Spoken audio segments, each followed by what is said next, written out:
નમસ્કાર વિદ્યાર્થી મિત્રો, ધોરણ 12 ભૌતિક વિજ્ઞાન વિષયના છઠ્ઠા ચેપ્ટર વિદ્યુત ચુંબકીય પ્રેરણ એના ગયા લેક્ચરની અંદર છેલ્લે આપણે વિદ્યુત ચુંબકીય પ્રેરણ માટે ફેરેડેનો નિયમ આપણે ભણ્યા હતા અને જુદા જુદા ઈએમએફ ઉત્પન્ન કરવાની અલગ અલગ રીતો પણ આપણે મેળવેલી જોયેલી.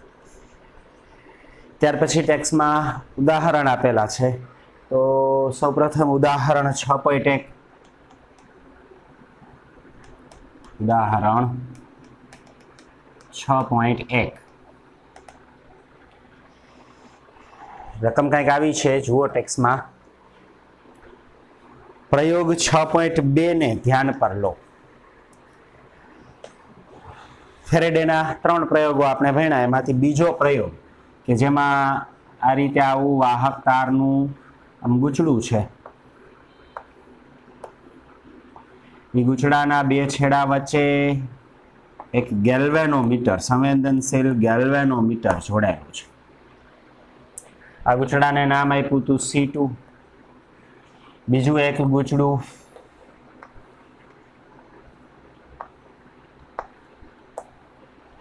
એના બે છેડા વચ્ચે એક બેટરી જોડાયેલી છે.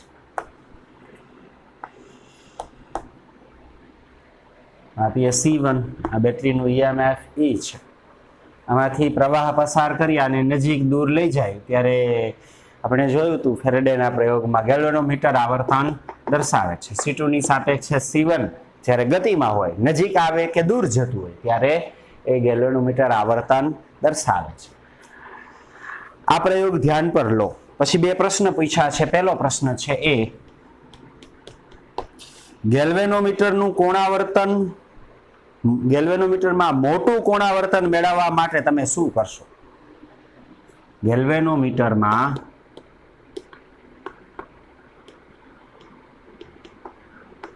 મોટું કોણાવર્તન મેળવવા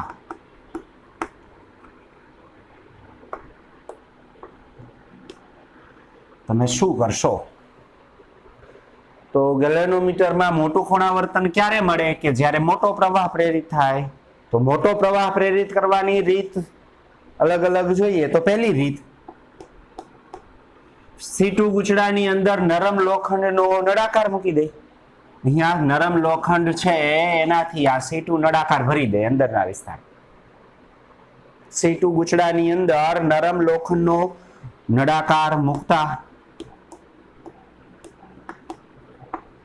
C2 ગૂંચળાની અંદર નરમ લોખંડનો નળાકાર મૂકતા. નરમ લોખંડ સોફ્ટ ફેરોમેગ્નેટિક પદાર્થ છે અને આ ફેરોમેગ્નેટિક પદાર્થ માટે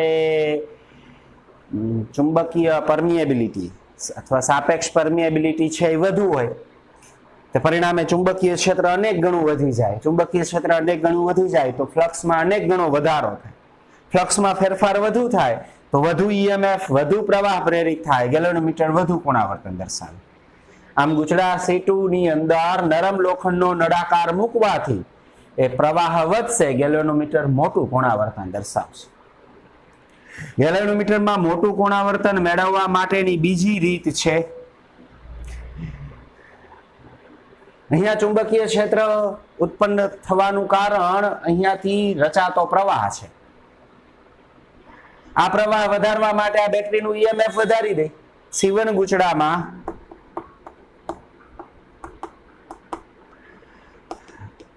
બેટરીના વોલ્ટેજ વધારતા.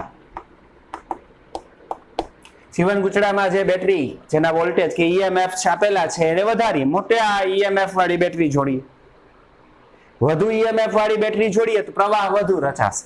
પ્રવાહ વધુ રચાય તો એના વડે આસપાસ ચુંબકીય ક્ષેત્ર વધુ રચાશે. અહીંયા ચુંબકીય ક્ષેત્ર વધશે તો ફ્લક્સમાં ઘણો વધારો થશે. ફ્લક્સમાં ઝાઝો ફેરફાર થાય તો ગેલ્વેનોમીટર પ્રવાહ મોટું કોણાવર્તન આપશે. એટલે કે ગેલ્વેનોમીટર મોટું કોણાવર્તન આપશે, પ્રવાહ વધુ પ્રેરિત થશે. આમ ગેલ્વેનોમીટરનું મોટું કોણાવર્તન મેળવવા માટે આનું EMF વધારવું જોઈએ. ત્રીજી રીત, ગેલ્વેનોમીટરમાં મોટું કોણાવર્તન મેળવવા માટે કોણાવર્તન શું કામ મળે છે કે પ્રવાહ પ્રેરિત થાય? પ્રવાહ પ્રેરિત થવા પાછળનું મૂળ કારણ શું? તો કે ચુંબકીય ફ્લક્સનો ફેરફાર. આ ફ્લક્સનો ફેરફાર શું કામ થાય? તો કે C1 ગુચડું C2 ની નજીક કે દૂર જાય છે એટલે. હવે C1 ગુચડું C2 ની નજીક કે દૂર જતું હોય ત્યારે એની ઝડપ જો વધારીએ, જેમ ઝડપથી લઈ જાય દૂર નજીક, એમ પ્રેરિત EMF પ્રેરિત પ્રવાહ વધે તો ગેલ્વેનોમીટર વધુ કોણાવર્તન દર્શાવે. તેથી C2 ની સાપેક્ષે C1 ની ઝડપ વધારતા C2 ગુચડાની સાપેક્ષે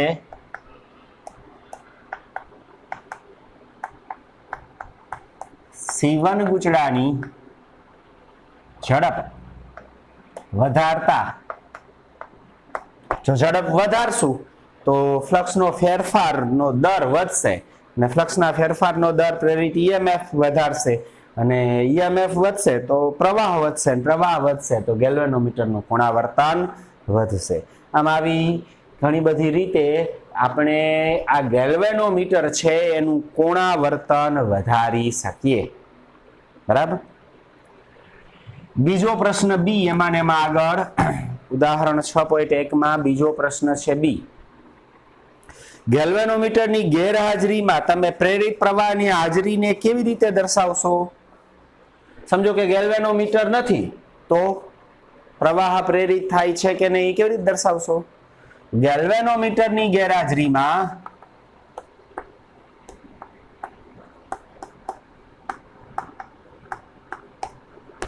આપણે પ્રવાહ દર્શાવવો છે. ગેલ્વેનોમીટર નથી સમજો, તો ધારો કે એક નાનકડો લેમ્પ અહીંયા જોડી દઈ.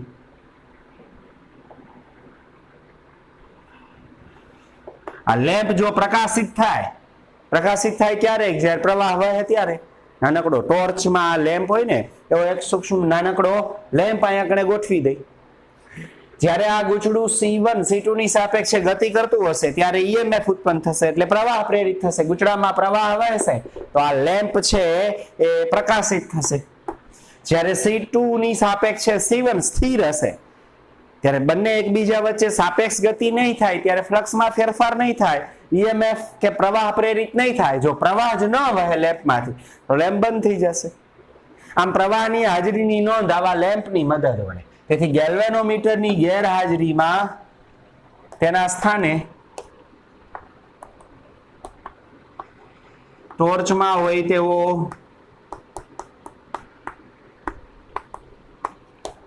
નાનો લેમ્પ જોડી શકાય. પ્રવાહ હાજર હોય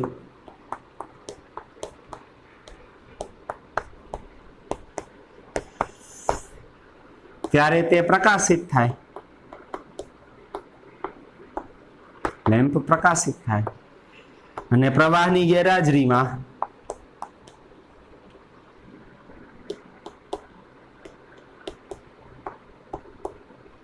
લેમ્પ અપ્રકાશિત રહે.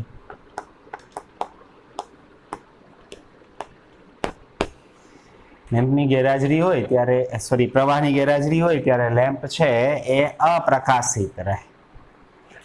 આમ ગેલ્વેનોમીટર વડે તો આપણે પ્રવાહની હાજરીની નોંધ લઈ શકીએ, પ્રવાહ વહે છે કે નહીં. કારણ કે કોણાવર્તન દર્શાવતું હોય તો પ્રવાહ પ્રેરિત થતો હોય, કોણાવર્તન ન હોય તો પ્રવાહ પ્રેરિત ન થતું હોય.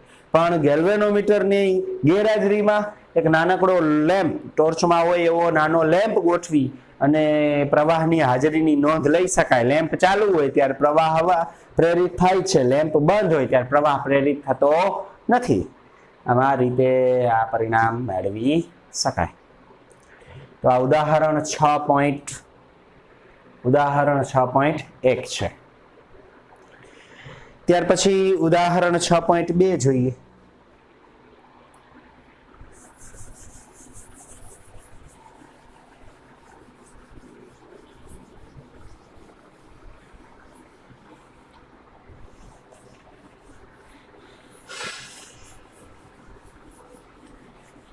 જુઓ ટેક્સમાં એની રકમ આપેલી છે. ઉદાહરણ 6.2.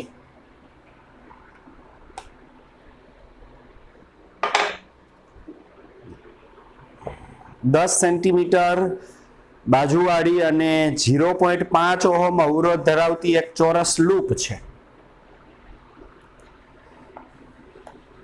ચોરસ લૂપ છે. બાજુનું માપ કેટલું છે? 10 સેન્ટીમીટર. તો લૂપનું ક્ષેત્રફળ કેટલું થશે? બાજુના માપનો વર્ગ L વર્ગ એટલે 100 સેન્ટીમીટર વર્ગ થશે. એટલે ક્ષેત્રફળ 100 સેન્ટીમીટર વર્ગ એટલે 100 ગુણ્યા 10⁻⁴ મીટર વર્ગ એટલે કુલ 10⁻² મીટર વર્ગ ક્ષેત્રફળ ધરાવતું એક ચોરસ લૂપ છે. આટલું બાજુવાળી અને 0.5 ઓહમ અવરોધ ધરાવતી એક ચોરસ લૂપ. અવરોધનું મૂલ્ય 0.5 ઓહમ છે. અવરોધ 0.5 ઓહમ ધરાવે છે.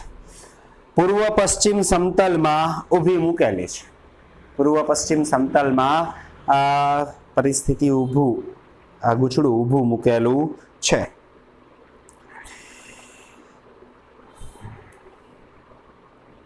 આકૃતિમાં આ પરિસ્થિતિ દર્શાવીએ તો ધારો કે આપણી 4 દિશા, આ ઉપર તરફ ઉત્તર, આ દક્ષિણ, આ પૂર્વ અને આ પશ્ચિમ. બરાબર. ગૂંચળું છે એ આ રીતે ગૂંચળાનું સમતલ એના ક્ષેત્રફળને રજૂ કરતો સદિશ આ તરફ આમ છે. પૂર્વ પશ્ચિમ સમતલમાં આ રીતે આમ ઊભી મૂકેલી છે. હવે આ લૂપમાં 0.1 ટેસ્લાનું એક સમાન ચુંબકીય ક્ષેત્ર ઉત્તર પૂર્વ દિશામાં લાગુ પડે છે. હવે આ ચુંબકીય ક્ષેત્ર લાગુ પડવાનું ઉત્તર પૂર્વ દિશામાં એટલે આ તરફ આમ. આ ખૂણો 90 હોય તો આ કેટલાનો હોય? આમ 45 અંશનો ખૂણો હશે. ઉત્તર પૂર્વ, ઉત્તર અને પૂર્વની વચ્ચે આમ ઉત્તર પૂર્વ દિશામાં લાગુ પાડેલ છે. ચુંબકીય ક્ષેત્ર બી બરાબર કેટલું ચુંબકીય ક્ષેત્ર લાગુ પાડવાનું? 0.1 ટેસ્લા, 0.1 અથવા 0.10 ટેસ્લાનું સમાન ચુંબકીય ક્ષેત્ર ઉત્તર પૂર્વ દિશામાં લાગુ પાડેલ છે. આ ચુંબકીય ક્ષેત્ર 0.7 સેકન્ડમાં અચળ દરે ઘટીને શૂન્ય કરવામાં આવે. પહેલા ચુંબકીય ક્ષેત્ર આટલું છે, પછી સમયગાળો કેટલો? ડેલ્ટા ટી 0.7 સેકન્ડમાં આ ચુંબકીય ક્ષેત્ર B2 શૂન્ય થઈ જાય. 0.1 ટેસ્લામાંથી ઘટીને શૂન્ય કરવામાં આવે છે. તો આ સમય અંતરાલ દરમિયાન પ્રેરિત EMF અને પ્રેરિત પ્રવાહ એની કિંમત શોધવાની છે. તો આ પરિસ્થિતિ દરમિયાન કેટલું EMF પ્રેરિત થશે અને કેટલો પ્રવાહ પ્રેરિત થશે? પ્રેરિત EMF, સરેરાશ પ્રેરિત EMF અને પ્રવાહ શોધવાનો છે. તો સરેરાશ પ્રેરિત EMF ફેરેડેના નિયમ મુજબ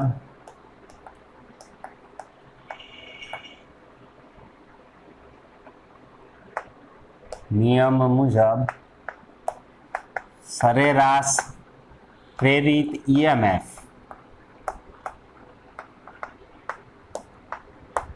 માઇનસ ડેલ્ટા ફાઈ ના છેદમાં ડેલ્ટા ટી, ડેલ્ટા ફાઈ ના છેદમાં ડેલ્ટા ટી થી સરેરાશ પ્રેરિત EMF E બરાબર માઇનસ ડેલ્ટા ફાઈ એટલે ફ્લક્સનો ફેરફાર, અંતિમ ફ્લક્સ માઇનસ પ્રારંભિક ફ્લક્સ. ફ્લક્સ એટલે ફાઈ બરાબર AB cos થીટા, તેથી A B2 cos theta minus A B1 cos theta. આ અંતિમ ફ્લક્સ φ2 અને આ પ્રારંભિક ફ્લક્સ φ1. આગળ આ નિશાની માઇનસ આ સરેરાશ પ્રેરિત EMF E બરાબર માઇનસ ડેલ્ટા ફાઈ છેદમાં ડેલ્ટા ટી. B2 બરાબર તો 0 છે એટલે આ પદ 0 થઈ જશે. માઇનસ માઇનસ પ્લસ, તેથી EMF E બરાબર A B1 cos થીટાના છેદમાં ડેલ્ટા ટી. કારણ કે B2 અંતે ચુંબકીય ક્ષેત્ર શૂન્ય થઈ જાય એટલે આ પદ 0 થઈ જવાનું. બરાબર. અહીં માઇનસ ને અહીં માઇનસ તો માઇનસ માઇનસ પ્લસ. એ ક્ષેત્રફળ કેટલું છે? 10⁻². B1 પ્રારંભમાં ચુંબકીય ક્ષેત્ર 0.1. cos થીટા, થીટા બરાબર 45 છે. cos 45 એટલે 1/√2 ના છેદમાં ડેલ્ટા ટી. ડેલ્ટા ટી એટલે સમયગાળો 0.7. આ √2 1/√2 છે. 1 છેદમાં √2 ની જગ્યાએ 1.414. √2 ની કિંમત કેટલી હોય? 0.414 અહીંયા મૂકીએ તો સરેરાશ પ્રેરિત EMF E બરાબર, કેલ્ક્યુલેટર થી સાદું રૂપ આપીએ,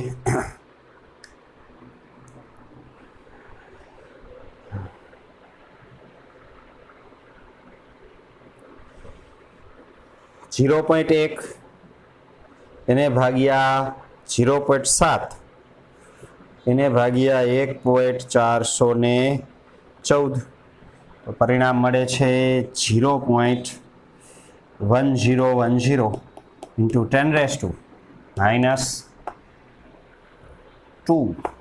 વોલ્ટ. એટલે કે સરેરાશ પ્રેરિત EMF આશરે 1.01 ગુણ્યા 10⁻³ વોલ્ટ, એટલે કે આશરે 1 મિલીવોલ્ટ. 1 મિલીવોલ્ટ જેટલું EMF પ્રેરિત થાય છે.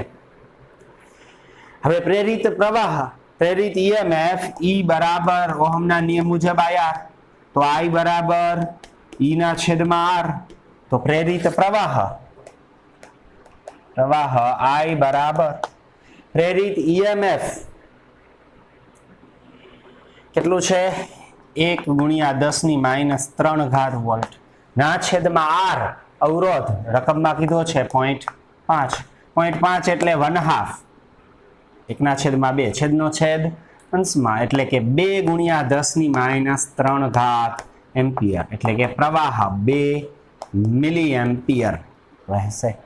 તેથી સરેરાશ પ્રેરિત EMF 1 મિલીવોલ્ટ અથવા 1 ગુણ્યા 10⁻³ વોલ્ટ અને પ્રવાહ 2 મિલી એમ્પિયર. આ પ્રેરિત પ્રવાહ અને આ પ્રેરિત EMF છે.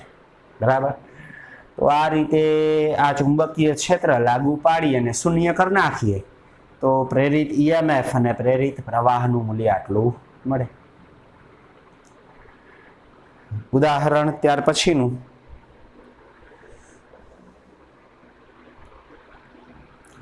ટેક્સ્ટમાં ત્રીજું ઉદાહરણ જોઈએ. ઉદાહરણ 6.3.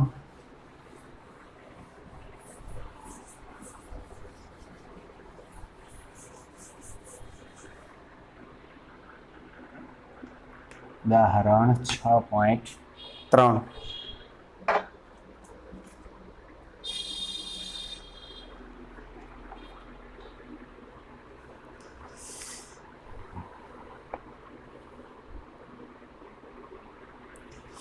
એની રકમ કંઈક આવી છે. 10 સેન્ટીમીટર ત્રિજ્યા અને 500 આટાઓ અને 2 ઓહમ અવરોધ ધરાવતા એક ગોળાકાર ગુચડાને તેનું સમતલ પૃથ્વીના ચુંબકીય ક્ષેત્રના સમક્ષિતિજ ઘટકને લંબ રહે તે રીતે મૂકવામાં આવે છે. એક ગુચડું છે. આ ગુચડાની ત્રિજ્યા સ્મોલ r બરાબર 10 સેન્ટીમીટર ત્રિજ્યા છે. આટાની સંખ્યા n બરાબર 500 છે અને અવરોધ r બરાબર 2 ઓહમ છે. આવું એક ગોળાકાર વર્તુળાકાર ગુચડું છે. આ ગુચડાને તેનું સમતલ ચુંબકીય ક્ષેત્રને સમક્ષિતિજ ઘટકને લંબ રહે. ગુચડાનું સમતલ ચુંબકીય ક્ષેત્રના સમક્ષિતિજ ઘટકને લંબ. સમજો કે આ ગુચડું છે તો ગુચડાના ક્ષેત્રફળને રજૂ કરતો સદિશ અને ચુંબકીય ક્ષેત્રનો સમક્ષિતિજ ઘટક બે એક જ દિશામાં, એટલે કે થીટા બરાબર પ્રારંભમાં 0 છે. તેને 0.25 સેકન્ડમાં ઉર્ધ્વ વ્યાસને અનુલક્ષીને 180 અંશના ખૂણે ભ્રમણ આપવામાં આવે તો પ્રારંભમાં ખૂણો θ1 બરાબર 0 છે. હવે એને ભ્રમણ આપીને ઉલટાવી નાખવામાં આવે તો ચુંબકીય ક્ષેત્રનો સમક્ષિતિજ ઘટક અને ક્ષેત્રફળ સદિશ પહેલા બે એક જ દિશાના હતા, વિરુદ્ધ દિશાના થઈ જાય તો અંતે ખૂણો બે વચ્ચેનો કેટલો થઈ જાય? 180 અંશ. 180 અંશના ખૂણે એને પરિભ્રમણ આપવામાં આવે છે, કરાવવામાં આવે છે. આ ગુચડામાં પ્રેરિત EMF અને પ્રવાહના માનનો અંદાજ મેળવો.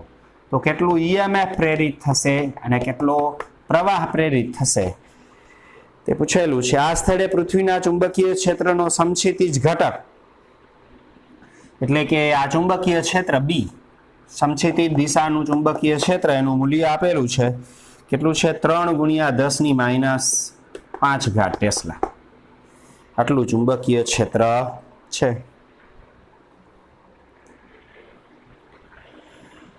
તો પહેલા ફેરેડેના નિયમ મુજબ સરેરાશ પ્રેરિત ઈએમએફ મેળવીએ। ફેરેડેના નિયમ મુજબ પ્રેરિત ईएमएफ E बराबर माइनस डेल्टा फाई ना छेद में डेल्टा टी। सरेराश प्रेरित ईएमएफ अहीं समयगाळो आपेलो छे 0.25 सेकंड में रकम में कीधुं छे आ गूंचड़ा में 0.25 सेकंड में आ रीते फेरववामां आवे एटले समयगाळो डेल्टा टी 0.25 सेकंड आपेला छे।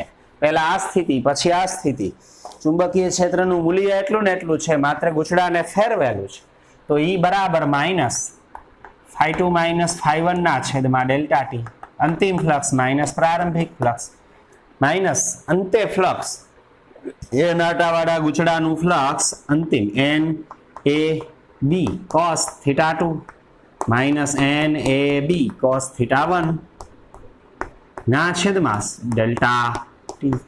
તેથી સરેરાશ પ્રેરિત ईएमएफ E बराबर minus N A B cos θ2 minus cos θ1 ना छेदमां डेल्टा टी।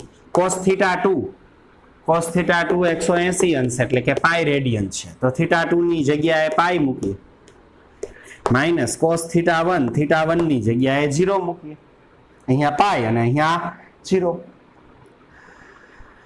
હવે પ્રેરિત ईएमएफ E बराबर माइनस एन आटानी संख्या कीधी छे 500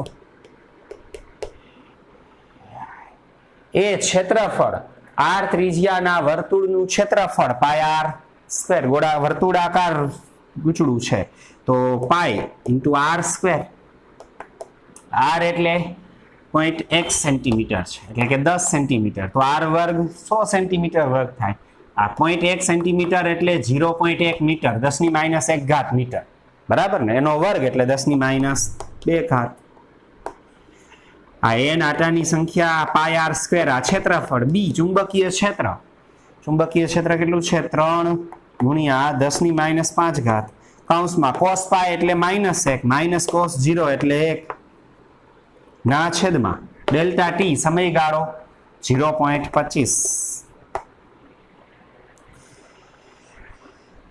તેથી સરેરાશ ईएमएफ E बराबर आ 2 0 10⁻2 घात ने आ 10⁻2 घात कैंसल करिए 5 × 3 એટલે 15 बराबर 5 × 3 15 10⁻5 घात -1 એટલે -2 ना आगळ निशानी माइनस छे माइनस माइनस प्लस 2 ना छेदमां 0.25 0.25 એટલે 1 ના છેદમાં 4 આ છેદનો છેદ અંશમાં પાઈ રહી ગયા ને જી અને ગુણ્યા પાઈ છેદનો છેદ અંશમાં તો 15 × 4 60 × 2 120 પાઈ ગુણ્યા 10⁻5 घात अथवा प्रेरित ईएमएफ E बराबर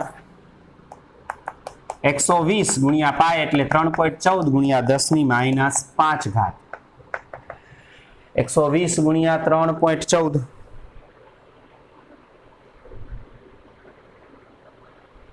376.8 10⁻5 घात वोल्ट 2 घात आपी दઉં तो 3.769 10⁻3 घात वोल्ट एटले मिली वोल्ट। सरेराश प्रेरित ईएमएफ 3.8 अथवा 3.769 मिली वोल्ट ईएमएफ प्रेरित थशे।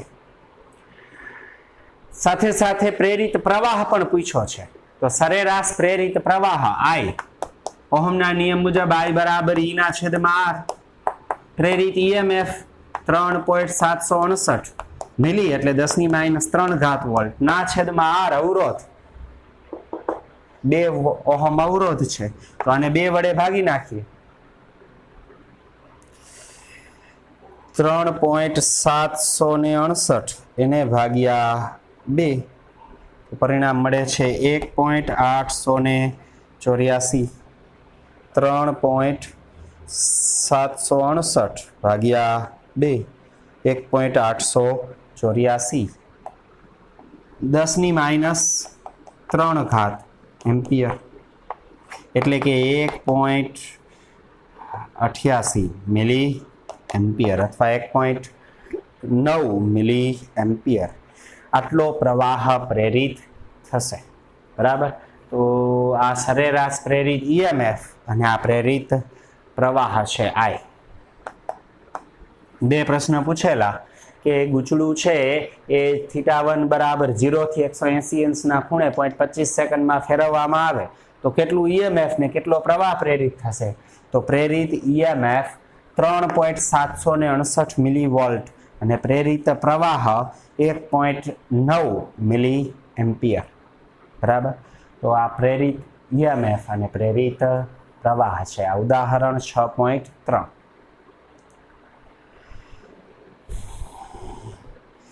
ત્યાર પછી આવો જ સ્વાધ્યાયમાં એક દાખલો હશે જો સ્વાધ્યાય 6.3 સ્વાધ્યાયમાં દાખલા નંબર 6.3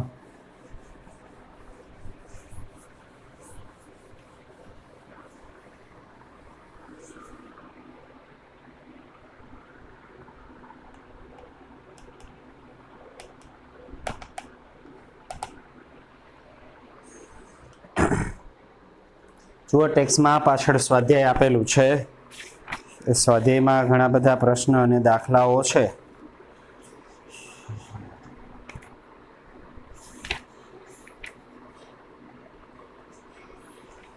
એમાં જુઓ ત્રીજો 6.3 15 આટા પ્રતિ સેન્ટીમીટર વાળા એક લાંબા સોલેનોઇડ છે આટાની સંખ્યા n 15 પ્રતિ સેન્ટીમીટર દર સેન્ટીમીટર એ 15 સેન્ટીમીટર એટલે 10⁻² મીટર એની -1 એટલે 10⁻² મીટર ઇન્વર્સ થઈ જાય એટલે 15 × 10⁻² એટલે 1500 પર મીટર 1 મીટર લંબાઈ દીઠ 1500 આટા અથવા 15 આટા પર સેન્ટીમીટર આવું એક સોલેનોઇડ છે તેની અક્ષને સમાંતર સોલેનોઇડની અંદર 2 સેન્ટીમીટર વર્ગ ક્ષેત્રફળ વાળો એક નાનો ગાળો મૂકેલો છે આના ગાળાનું ક્ષેત્રફળ એ સોલેનોઇડની અંદર જે ગાળો મૂકેલો છે એનું ક્ષેત્રફળ 2 સેન્ટીમીટર વર્ગ એટલે કે 2 × 10⁻⁴ મીટર વર્ગ ક્ષેત્રફળ અંદર રહેલા ગાળાનું છે જો સોલેનોઇડમાંથી વહેતો પ્રવાહ 0.1 સેકન્ડમાં 2 એમ્પિયરમાંથી 4 એમ્પિયર સ્થાયી રીતે બદલી સોલેનોઇડમાંથી પ્રવાહ વહે છે પહેલા પ્રવાહ I1 2 એમ્પિયર છે હવે ડેલ્ટા ટી બરાબર 0.1 સેકન્ડમાં આ પ્રવાહ બદલીને I2 4 એમ્પિયર કરી નાખીએ તો વિદ્યુત પ્રવાહમાં ફેરફાર વખતે ગાળામાં પ્રેરિત ઈએમએફ કેટલું આ અંદર સોલેનોઇડની અંદર જે ગાળો છે તેની અંદર કેટલું ઈએમએફ પ્રેરિત થશે સરેરાશ પ્રેરિત ઈએમએફ કહેવાનું છે જો આવી પરિસ્થિતિ છે આકૃતિ માત્ર આમ સમજવા માટે દોરું છું આવું એક સોલેનોઇડ છે સોલેનોઇડ વડે ધારો કે આ દિશામાં આમ ચુંબકીય ક્ષેત્ર ઉત્પન્ન થાય છે એની અંદર કોઈ એક આવો ગાળો છે એનું ચુંબકીય ક્ષેત્ર અને ક્ષેત્રફળ સદિશ એક જ દિશામાં છે બરાબર આ રીતે આમ એક ગાળો છે હવે અહીંયા સોલેનોઇડમાંથી જે પ્રવાહ વહે છે એ પ્રવાહ આટલો હતો પછી વધારીને આટલો કરી નાખીએ તો પ્રવાહ વધવાના કારણે અંદરના વિસ્તારમાં ચુંબકીય ક્ષેત્ર વધે તો અંદર પસાર આની સાથે સંકળાયેલું ફ્લક્સ વધશે ફ્લક્સમાં વધારો થાય તો ઈએમએફ પ્રેરિત થાય તો સરેરાશ પ્રેરિત ઈએમએફ E બરાબર -ΔΦ/ΔT બરાબર તો ફ્લક્સનો ફેરફાર ∅2 - ∅1 તેથી પ્રેરિત ઈએમએફ E બરાબર /ΔT ફ્લક્સનો ફેરફાર એટલે ∅2 - ∅1 માઇનસ નિશાની એમનો સમયગાળો ΔT માઇનસ φ2 એટલે અંતિમ ફ્લક્સ એ ચુંબકીય ક્ષેત્ર B2 minus cos theta cos 0 એક લખવાની જરૂર નથી માઇનસ a B1 ના છેદમાં ડેલ્ટા ટી. તેથી સરેરાશ પ્રેરિત EMF E બરાબર minus a B2 minus B1.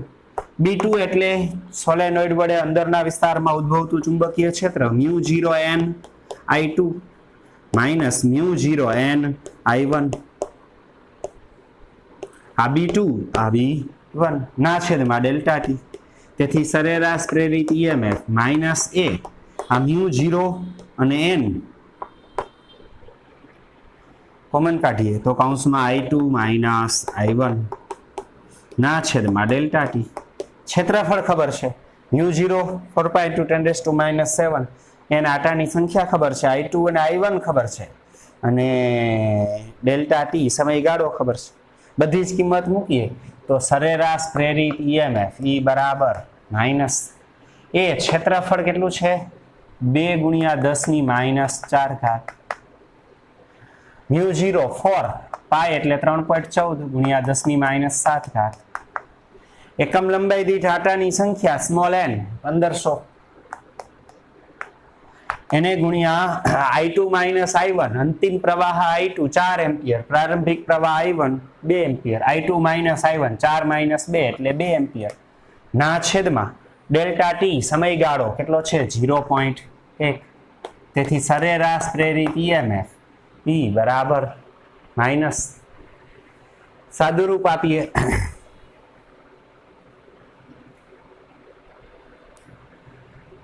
2 × 4 એને ગુણ્યા 3.14 2 4 3.14 હજી ગુણ્યા 1500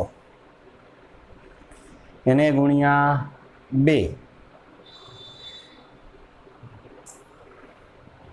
તો પરિણામ મળે છે 75,360 એને ગુણ્યા 10 ની ઘાત -4 -7 એટલે -11 ઘાત ના છેદમાં 0.1 એટલે 10 ની -1 ઘાત અંશમાં જાય +1 ઘાત. તેથી 75,360 ગુણ્યા 10 ની -10 ઘાત વોલ્ટ 1 2 3 4 ઘાત આપી દઉં તો -7.536 10 ની -6 ઘાત વોલ્ટ. તો પ્રેરિત EMF એનું મૂલ્ય 7 પોઈન્ટ માઇનસ ઋણ નિશાની ઉલટી દિશા લેન્ઝના નિયમની હાજરી સૂચવે છે માઇનસ પ્લસ કરી નાખી EMF નું મૂલ્ય 7.536 માઇક્રો વોલ્ટ. પ્રેરિત EMF એનું મૂલ્ય કેટલું હશે 7.536 માઇક્રો વોલ્ટ. ફ્લક્સનું સૂત્ર પ્રેરિત EMF ફેરેડેના નિયમનું આ સૂત્ર છે માઇનસ ડેલ્ટા ફાઈ ના છેદમાં ડેલ્ટા. ડેલ્ટા ફાઈ એટલે ફ્લક્સનો ફેરફાર φ2 માઇનસ φ1. ફ્લક્સ એટલે AB cos થીટા બંનેમાં થીટા બરાબર 0 છે A અને B વચ્ચેનો ખૂણો એક જ છે. તેથી પહેલા AB2 cos 0 એટલે અંતિમ ફ્લક્સ φ2 પછી AB1 માત્ર ક્ષેત્રફળ નથી બદલાતું માત્ર ચુંબકીય ક્ષેત્ર જ બદલાય એટલે બેમાં એ તો સરખા. અહીંયા અંતિમ ક્ષેત્ર B2 ને પ્રારંભિક ક્ષેત્ર B1 છેદમાં સમયગાળો ડેલ્ટા ટી બંનેમાંથી એ કોમન. અંતિમ ચુંબકીય ક્ષેત્ર એટલે ચુંબકીય ક્ષેત્ર કેનું તો કે આ સોલેનોઇડના ચુંબકીય ક્ષેત્રનું સૂત્ર μ0ni. તો અંતે પ્રવાહ I2 છે તો અંતે μ0ni2. પ્રારંભમાં પ્રવાહ I1 છે તો પ્રારંભમાં B1 એટલે μ0ni1. μ0 ને n common I2 minus I1 કિંમત મૂકી સાદુરૂપ આપીએ તો 7.536 માઇક્રો વોલ્ટ મળે. બરાબર. તો આ સરેરાશ પ્રેરિત EMF આ સ્વાધ્યાયના દાખલા નંબર 6.3 છે. બરાબર. તો વિદ્યાર્થી મિત્રો આજે અહીંયા સુધી રાખીએ આ 3 ઉદાહરણ અને એક આ સ્વાધ્યાયનો દાખલો ચારેય વ્યવસ્થિત ગણી લઈશો. બરાબર. ક્યાંય પ્રોબ્લેમ હોય ક્યાંય ન સમજાય ત્યાં કહેજો.